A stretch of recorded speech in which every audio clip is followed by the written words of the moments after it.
മരിച്ചുപോയ നമ്മുടെ പ്രിയപ്പെട്ടവർക്ക് വേണ്ടിയിട്ട് ഒരുപാട് പേര് ആ ഒരു മരിച്ചുപോയവരുടെ ആത്മാവിന്റെ ശാന്തിക്ക് വേണ്ടിയിട്ട് അല്ലെങ്കിൽ അവർക്ക് മുക്തി അല്ലെങ്കിൽ മോക്ഷം പ്രസാദിക്കാൻ വേണ്ടിയിട്ട് ഈ ഭൂമിയിൽ ഇരുന്നു കൊണ്ട് ഒരുപാട് പൂജാതി ദാനകർമ്മങ്ങളൊക്കെ ചെയ്യാറുണ്ട്.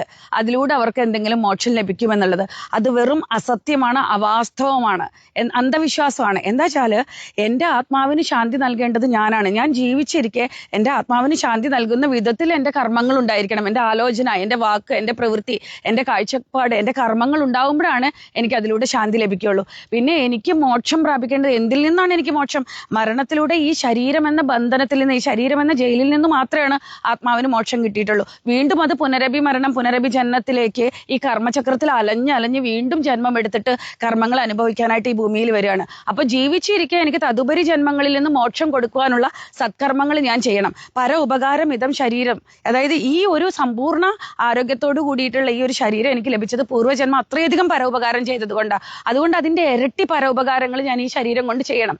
ഭൂമാതാവിന്റെ കടം വീട്ടാനായിട്ട് ഭൂമിയിൽ മണ്ണിൽ പണിയെടുക്കണം. നമ്മുടെ രക്തത്തെ വേർപ്പാക്കി മാറ്റണം.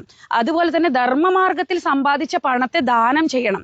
മറ്റുള്ളവരുടെ കഷ്ടങ്ങളിൽ അവർക്ക് ഒരു ആശ്വാസമാകാൻ നമുക്ക് സത്യങ്ങൾ പറഞ്ഞു കൊടുക്കാൻ സാധിക്കണം. അങ്ങനെ നമ്മുടെ സമയത്തെയും സമ്പത്തിനെയും നമ്മുടെ ശരീരത്തിന്റെ ആരോഗ്യത്തെയും സമ്പൂർണമായി സദ്വിനിയോഗം ചെയ്യുന്നതിലൂടെയാണ് പൂർവ്വജന്മങ്ങളിൽ നിന്നും ഈ ജന്മത്തിന് കാരണമായിട്ടുള്ള കർമ്മബന്ധങ്ങളിൽ നിന്നും എനിക്ക് മോക്ഷം, എനിക്ക് മുക്തി നൽകാൻ, എനിക്ക് ഞാനായിട്ട് മുക്തി നൽകാനും മോക്ഷം പ്രസാദിക്കാനും പറ്റുള്ളൂ.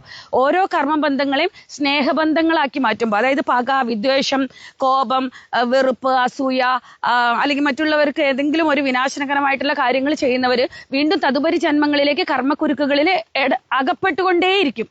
പുനരഭി മരണം, പുനരഭി ജന്മത്തിൽ നിന്ന് ഇറങ്ങാൻ പറ്റില്ല, ജന്മരാഹിത്യ പദവി ലഭിക്കുകയില്ല. അപ്പൊ അതുകൊണ്ട് ഞാൻ ഓരോ കർമ്മബന്ധങ്ങളും, എൻ്റെ കുടുംബത്തിന്റെ ആണെങ്കിലും എൻ്റെ ചുറ്റുമുള്ളവരാണെങ്കിലും ഓരോ ജീവരാശികളോടുമുള്ള ആ ദിവ്യമായിട്ടുള്ള സ്നേഹത്തിലൂടെ എൻ്റെ ഓരോ കർമ്മബന്ധങ്ങളും സ്നേഹബന്ധങ്ങളാക്കി മാറ്റുമ്പോഴാണ് എനിക്ക് ജന്മരാഹിത്യം അല്ലെങ്കിൽ തതുപരി ജന്മങ്ങളിലേക്ക് എന്നെയും എൻ്റെ കൂടെയുള്ളവരെയും കൊണ്ടുപോകാതെ എനിക്ക് സമ്പൂർണ്ണ മോക്ഷം, സമ്പൂർണ്ണ ജീവൻ മുക്തി പ്രസാദിപ്പിക്കാൻ എനിക്ക് സാധിക്കുകയുള്ളൂ. മുക്തി എന്ന് പറയുന്നത് മരിച്ചതിന് ശേഷമല്ല, മറ്റൊരാൾ നമുക്ക് പ്രസാദിച്ചു തരേണ്ടതല്ല.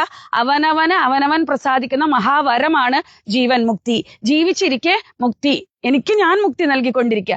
ജീവിച്ചിരിക്കെ ഞാൻ മോക്ഷമാർഗത്തിലേക്ക് എന്നെ നയിച്ചുകൊണ്ടിരിക്കുക. സത്കർമ്മങ്ങളാൽ, സദ്ഭാവനകളാൽ, പുണ്യപ്രവൃത്തികളാൽ, സത്യം പറയുന്നതിനാൽ, സത്യത്തിൽ ജീവിക്കുന്നതിനാൽ, ധർമ്മത്തെ രക്ഷിക്കുന്നതിനാൽ, അഹിംസയെ ആഭരണമാക്കുന്നതിനാൽ എൻ്റെ ഉള്ളിലുള്ള ദൈവത്വത്തെ ഞാൻ അറിഞ്ഞ് എൻ്റെ ഉള്ളിലുള്ള ദൈവത്വത്തിനും ഈ ബ്രഹ്മാണ്ടം മുഴുവൻ നിറഞ്ഞു നിൽക്കുന്ന ദൈവം, ഓരോ ജീവരാശികളിലുമുള്ള ദൈവത്തിനും ഞാൻ സേവ ചെയ്യുമ്പോഴാണ് എനിക്ക് മുക്തി മോക്ഷം ലഭിക്കുന്നത്. Okay, thank you.